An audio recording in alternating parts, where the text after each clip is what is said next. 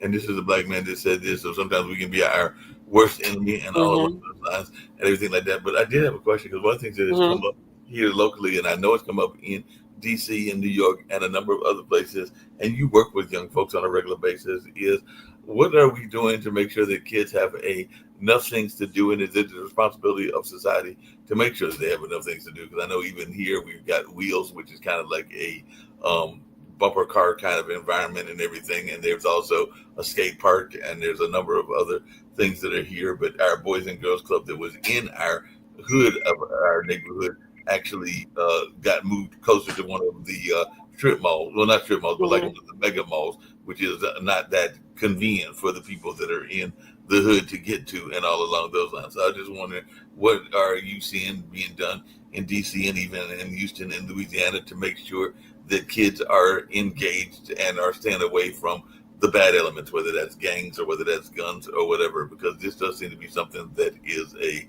major issue around the nation, particularly in the Black and brown community?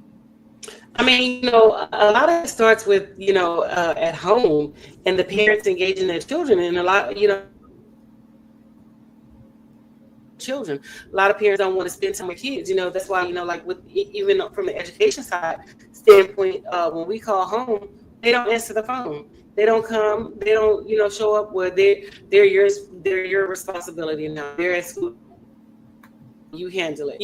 So a lot of it is, lack of parental engagement, because there are things to do. There's a lot of free stuff that goes on. I know the Smithsonian's are free. They have free concerts. It's a lot of things to do. You just see what you are interested in and where you want to go and where you want to spend your time. And a lot of it, like I said, has to do with the parents. Parents gotta invest in their children. They gotta spend time. They have to do those things in order for children to feel a certain way and to feel like they're wanted and cared for and needed. Because when you let children raise themselves, we see that that's not a positive thing. We see what happens. We see what's happening.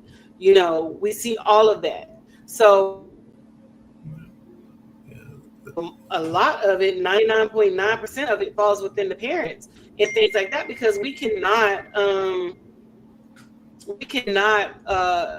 request other people to raise our children and place that responsibility on other people to demand them do things and things like that when you're not stepping up as a parent. Yeah, that makes sense and everything. Speaking of stepping up as a parent, and it's my understanding, and I think that they are still hanging on, even though what I'm going to mention is a definite tragedy, and I don't know. I'm imagining it growing up in the Houston, Louisiana area that you had to deal with this as well and everything. But there was a major television show that used to be on the air called The Cosby Show, and another more recent one called The Residence.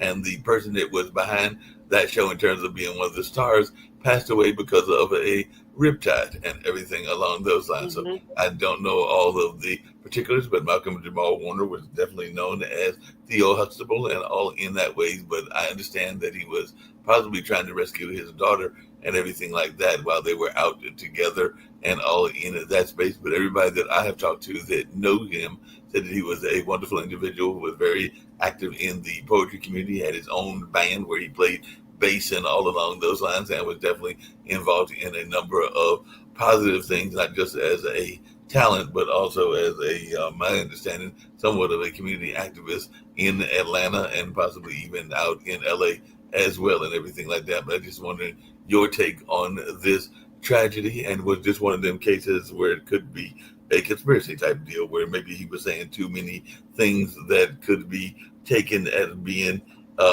not liked by some of those that are in positions of power. Because I understand that with his poetry and with some of the other things that he did not pull punches on some of the things that he talked about, and they might have been some coded messages, but there were messages in there that folks, if they were listening, could relate to and could translate and everything like that. So I just wanted your thoughts on Malcolm Jamal Warner and this tragedy and whether it might have been. I mean, it was a great tragedy. Yeah, it was a great tragedy. The loss of him. He was a good one. He was down for the cause, he was down for the culture, he was down for the people and things like that or whatever. But, I tell people all the time, educate yourself about, the water and, the beaches and, things like that or whatever, because those riptides are real. And, people laugh at me all the time. They're like, Dr. Anthony, you're always. I said, you're absolutely correct. I am always at the beach, but I'm never in the water. For one, I'm not a great swimmer. For two, the currents and the water and the waves and things like that are extremely strong, and you can get drugged out to, out in the ocean, out to sea, wherever. And, when it's man versus nature, man loses every time. So, just understanding and things like that, the water can be very unpredictable. Using your sixth sense, you have that spirit of discernment and, things like that. And like I tell people all the time, there's a lot of things in the ocean that has not been discovered yet. And I don't want to be the one to discover it. You know what I'm saying? So, and to me, it's just like it's a, I was just telling a friend of mine, it's like it's a paradigm shift. Like, something major is about to happen. I said the energy is off. The people are off, everything is just off. And so we have to be, just diligent, and we have to, just be on our P's and Q's, because I just feel like something major is going to happen, and we just have to be ready for it or whatever, because it's just too much. It's too much stuff that's going on, and it's just been happening and things like that or whatever, for it to just be settled. So it's really unsettled, and like I said, the energy is definitely off, and I feel like something is going to happen,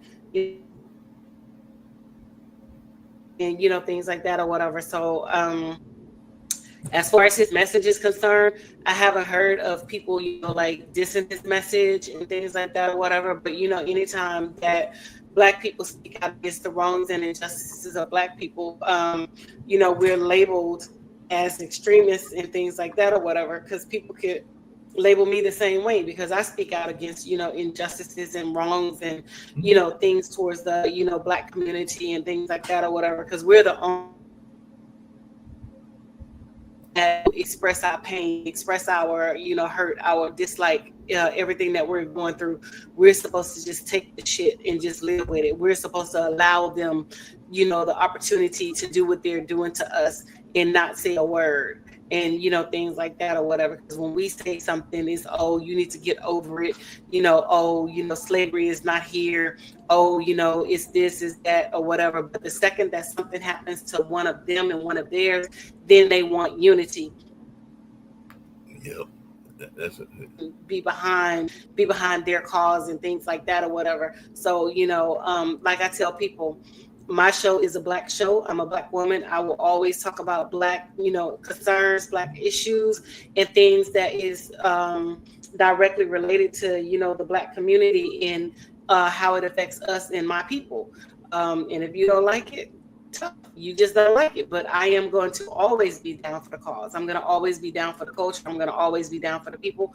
I'm going to always. Yeah. No, and rightfully. But again, when we speak out, we're labeled troublemakers. Yep. And rightfully so. You've got to be down for the cause and all along those lines, anything like that.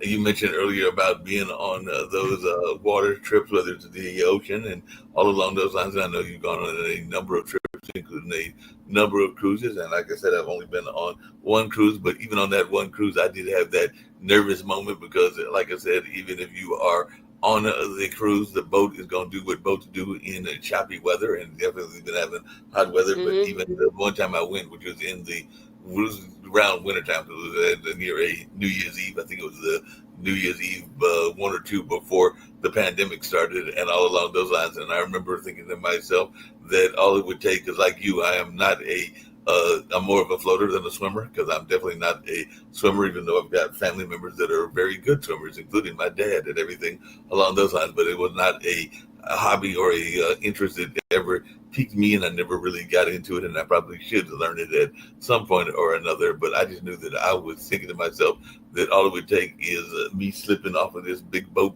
and falling into that ocean, because I wouldn't have any the lifeguard or life jacket, and then that would be pretty much me, because there would be no way that I'd be able to swim to the shore or even swim to the boat and everything, because I have no swimming skills whatsoever. So it would take a minor miracle, as I was having those kind of negative thoughts as I was sitting on that boat. But I have thought about going on another cruise, and would like to go on cruises to places like Alaska and France and the African nations and a number of other things. I do need to do some more world travel. Maybe I got to start hanging out with Dr. Anthony more and all along those lines, so I can get some of these travel trips done, because I know that you're an avid traveler. But one of the things that I saw on the news recently, and we'll get ready to wrap up this particular episode of the All Around Show very shortly, is there was a major carnival line. I think it was Carnival, but it was a major cruise line, and they were upset because they felt that some of the passengers, which were mostly African-American passengers, were being a little bit unruly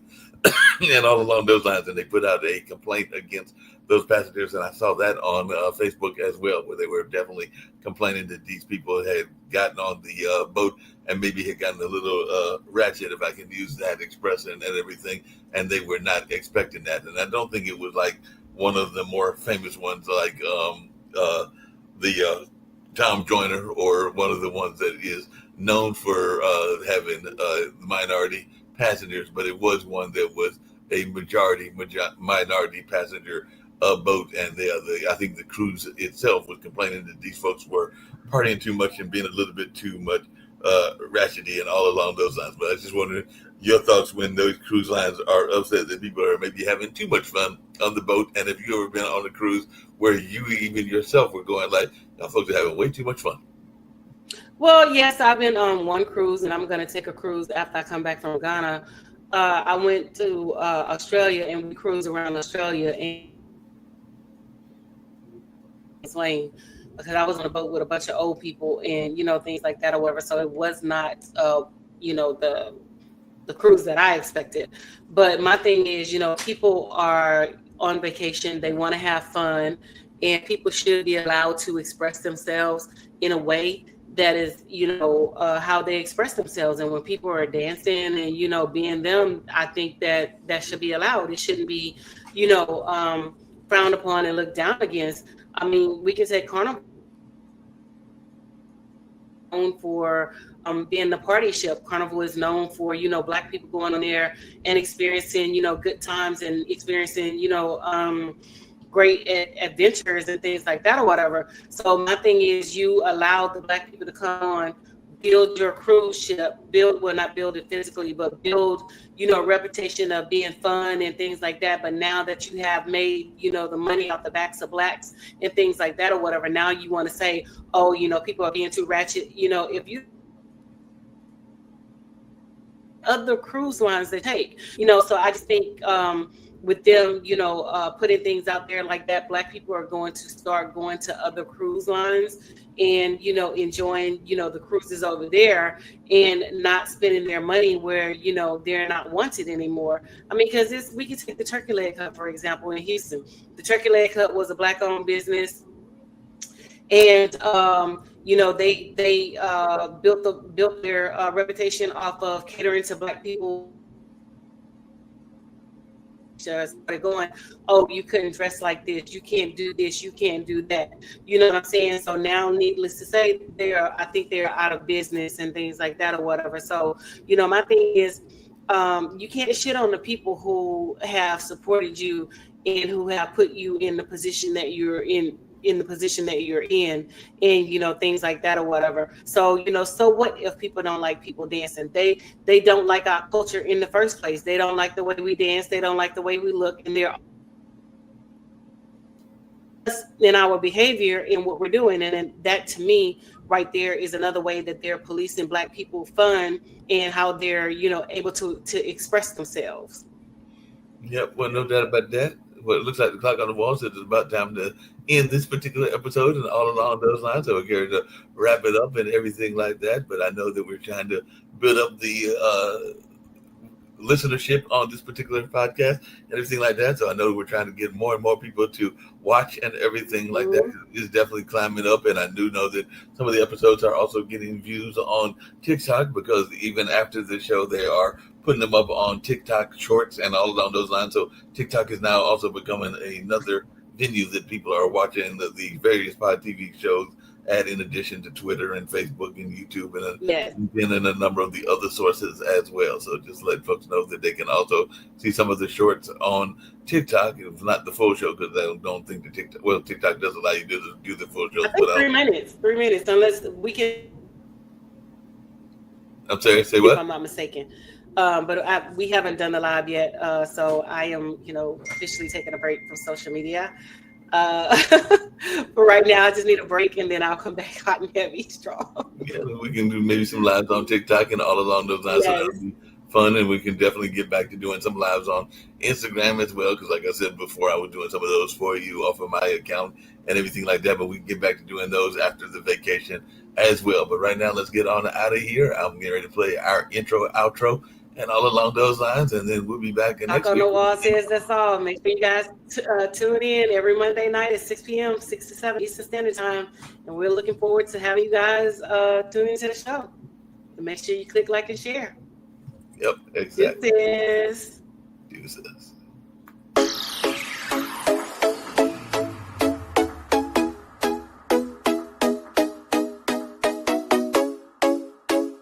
What's up? Welcome to the Awl Around. I'm your gracious host, Dr. Anthony. Please tune in on Mondays at 6 p.m. for your entertainment purposes. We will hit current topics, old topics, and everything else in between. Be there or be square. Deuces, my loves.